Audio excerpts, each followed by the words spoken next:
Hey, what's up, guys? You got your boy Nandra here. Welcome to another video. As you can see from the deck roulette, still playing Dragon. I did make some slight changes to the list I was using.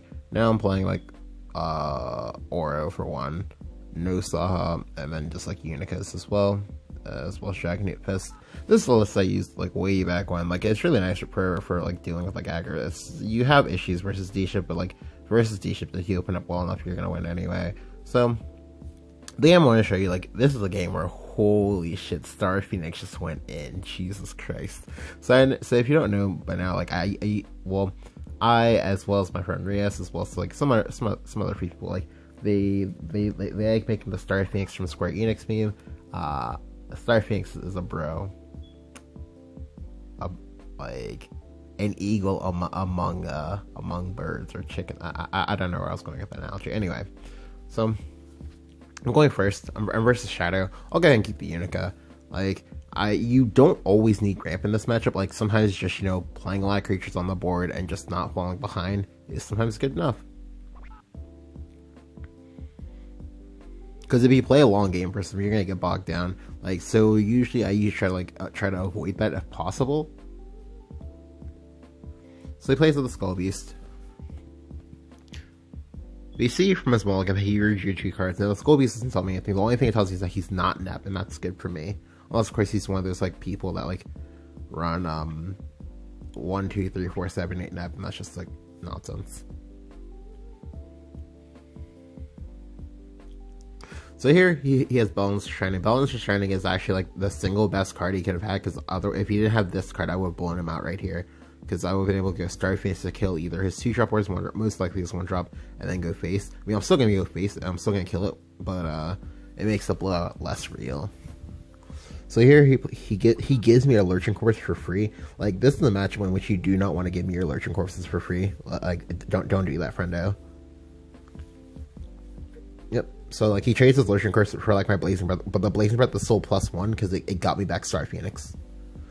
Yep. So here, he throws out a Demon Eater. Would be pretty nice if you could use that Demon Eater or something, huh? But instead, he has a Soul Converter, and that's just pretty funny. So here, I go ahead and play out the Ayala. I'm not going to Evo. Your Evos are actually super, super important in this matchup. Additionally, there's a strong chance that if I Evo, he's just going to Soul Squash me anyway. So I really want, if I Evo, for the Evo to actually accomplish something. If it doesn't accomplish anything, I'm probably not going to Evo. Here, he uses one of his Evos. That's fine. Like, you know, he went second, so he gets like a spare one. That's whatever. Here I go ahead and go Star Phoenix. I go for the Blazing Breath as well. Now I would have liked to have been able to like recur the Star Phoenix here, but I don't want to do that because I want to be able to have the board. If I have the board, I can push in some chip damage. Shadow is a class that traditionally has difficulties healing. The only heals that they have is Ceres, Cowie, and like Orcus, and like thankfully you only have to deal with one of these 3 in like in each of their like respective decks. So here he plays with the Dust Breath. Ordinarily this would be pretty intimidating, right? Because like, you know, you wouldn't have a board, but here I have a board. I can do whatever. Like I don't even care. Like I literally don't need to care, and that's like amazing. So here I'll go ahead and I'll specifically kill off the Ayala on purpose. This way, if I draw the Baja will be amazing here. Now I could have traded, but I chose not to trade. Specifically because, like, I didn't want to give him any information. But here, I'll just go ahead and go Breath of Salamander. And then get my full clear anyway.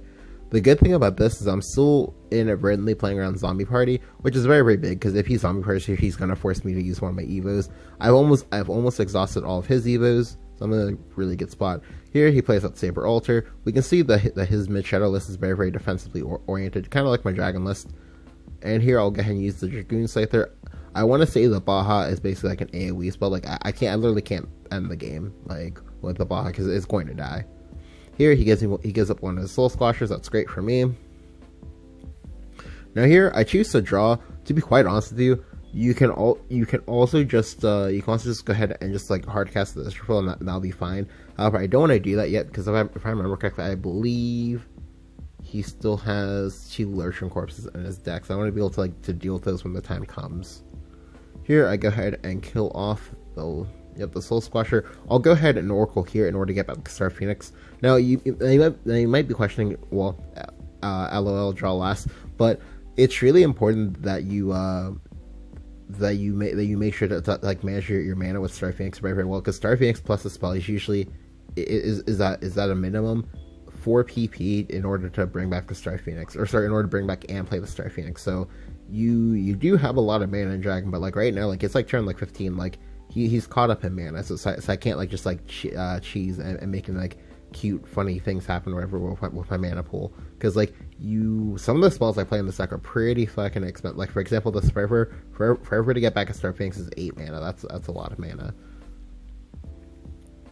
Yep. So here it's his turn. Like he has initiative to do whatever he wants. Now here he makes a very, very strong play. So this is like a death sentence play for me, because like now I have to clear this board this turn if he wants to go Ektar and to like say like Tyrant. That's gonna hurt. That's going to hurt. But I'm not going to Evo. The Evo does not mean anything right now. Here he goes Soul Conversion. So I know that he thankfully doesn't have the Ektar in him, which is great. However, he does have a second layer of Catacombs. So the good and bad thing is that, like, yeah, the second layer of Catacombs is very, very annoying. But on the bright side, generally these mid-shadow lists, they only play 2 Catacomb. So while yes, he does have a ton of shadows, and that's gonna be very, very disastrous for me, because now if he draws the Tyrant, I'm going to die to said Tyrant. But that's also fine, because a lot of these shadow players, they haven't understood the glory that is playing Tyrant in your list. Like, you only need it as a one-of, because you have so much draw that most likely, but like in the games where you need it, you're gonna find it, and if you don't have it, like you're gonna be feeling very, very rough, because like Dragon is not a class that lets you chip it down like very, very easily in the late game. Like there's a lot of healing. Anyway, so here I'm gonna use my first Evo. Like I said, I think it's like turn 15. I lost track.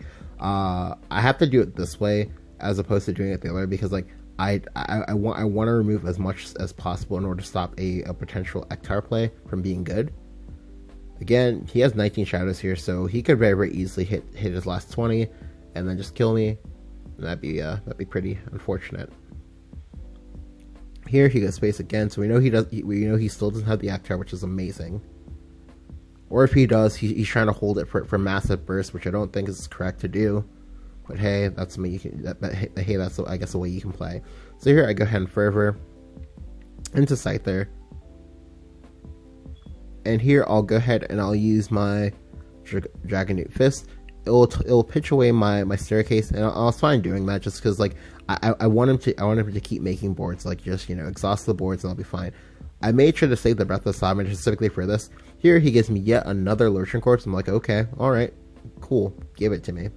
So I understood why he did this, but I still don't think he should do it. Like, he did it to make it so this way, like, me going Israel isn't a good clear. But I still have Salamander to spend. That's still a thing. So I go ahead and pass here. I pass specifically because like it's like turn whatever, and like I know for a fact by now he's seen a zombie party, and by me choosing not to play into it, like it just means like he just like has a brick in his hand. Like, granted, at some point I'm going to have to play into it, but like the longer I wait, the more likely it is that he gets impatient and makes like plays like this. Yep. So here he demonators one of his Ektar zombies to draw more cards, which is fine, totally understandable. And it makes a very, very sizable board here. Now, granted, this board gets blown out hard by Bahamut, but I was assuming that he probably wanted me to play the Bahamut, or just I didn't have it, or just like I said, got impatient. But here I'll go ahead and Scyther it up with the Salamander. So now, yet again, a naked board. He has to reset again. And that's it. Like, you can see now that it's getting very, very hard for him to do that. Like, so at some point, I'm just going to win, just because, like, well, if you can't reset, like, well, you're just gonna be out of it. So this turn he plays another Saber Altar. I go ahead and I go Zeus. Like, I'm out of like removable spells. So like this not this Catacombs. This Bone Camera is gonna be here for a while. Here he gets Balance the Shining. He evolves it, so I knew that this was going to be the zombie party turn, which is fine.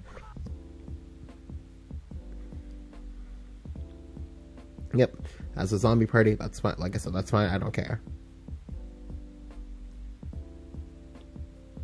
because now means my Israel is good. However, I decide that No, instead, if you have the second zombie party, let me go ahead and get that right on out of here right now. The reason why I do this specifically it was because, again, like it's because right now with the hand I have, I can deal with him zombie partying. Like if he does a zombie party, I take 3 damage. He has 5 creatures in play. I go ahead and I go Israfil, nuke that board. If he has Soul Squasher, cool. You have Soul Squasher. I don't care. Like it's very, very important that I do it this way because, again, right now I can deal with it. Like he's already thrown away one of his Ektars, and as we can see, I believe I'm currently one card ahead of him in fatigue, but there's still cards he can play in this deck that will like draw him cards. And again, like we know that he's getting impatient. We know that he wants to end this game. Like he wants me to stop fooling around and just like, you know, have this game come to a close. However, not going to happen. I have the Israfil. Now here I was kind of sad because like I honestly thought that like his 4 skeletons would get like banished or whatever, but no, he actually in fact gets the 4 skeletons. However, that is, I believe, his second Ektar, so which means now like unless he has Tyrant, I do not need to worry about any like out of hand damage killing me now. He makes trades, so I was like, okay, zombie party, that's fine.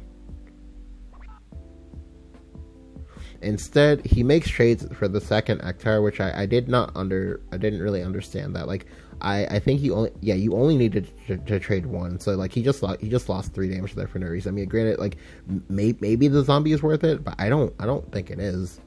Here I go ahead and go Dragon Summoner into Dragon Summoner. Now, because I knew that was his last Ektar, again, like I don't need to be afraid. I finally pick up the Oro, so now I'm in a really, really great spot. But now I have to play aggressively because as you can see from the cards left in the deck, like I'm actually really far ahead of him in fatigue, and we are in fact approaching that point in time. Here he plays a Balance the Shining, but again, because he lost all the sticky stuff in his deck, like he can't recover from this. I go ahead and I play up the Oro. I don't need to fear any burn damage because like he's already used all of his reach. Like unless he has the Tyrant, or unless he has the Tyrant, or unless he has like Phantom House or whatever, I don't need to care. But here he has Odell, Black Swan, so this is actually a really, really strong play for him. Like because now he gets a full clear. Yep.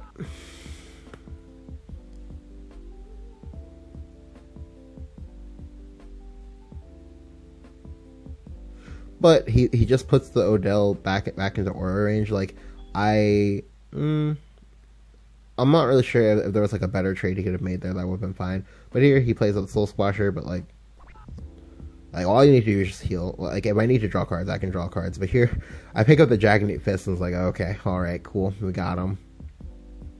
I get back the Star Phoenix, then play the Sybil into the Star Phoenix. So now his board is fully clear. He's out of cards to play. He can't just like top deck Ektar and like win that way. He has to top deck exactly the Deathly Tyrant, which might not even be in his deck, because if I remember correctly, I don't think he. Okay, I know he was Japanese, so there's a chance that he had it. Yeah, but he doesn't find it. But yeah, like that. Pretty damn crazy. Like I believe that Star Phoenix came back at least 7 or 8 times. Like and it just put in so much work. Like honestly, Star Phoenix is a card that I definitely plan to play with more as you get closer and closer to rotation, just because like I definitely think it'll be a very, very good like de facto 3-drop for dragon, just because like in the longer games, like it just shows up and it just puts in a lot of work. Now granted, playing with it is like really difficult because you have to like manage your hand size, and it's like basically like an unseen carrot that like sometimes like you can accidentally overdraw or screw yourself over just because you maybe like say forget it, that's in like the graveyard. But it's definitely a really, really cool card. I look forward to playing with it more in the future. If you enjoyed the video, go and leave a like on it, hit the subscribe button if you haven't. Let me know what you think about the Dragon vs Midshadow matchup in this current metagame down in the comments below. Thank you guys for watching. I'll catch you guys next time.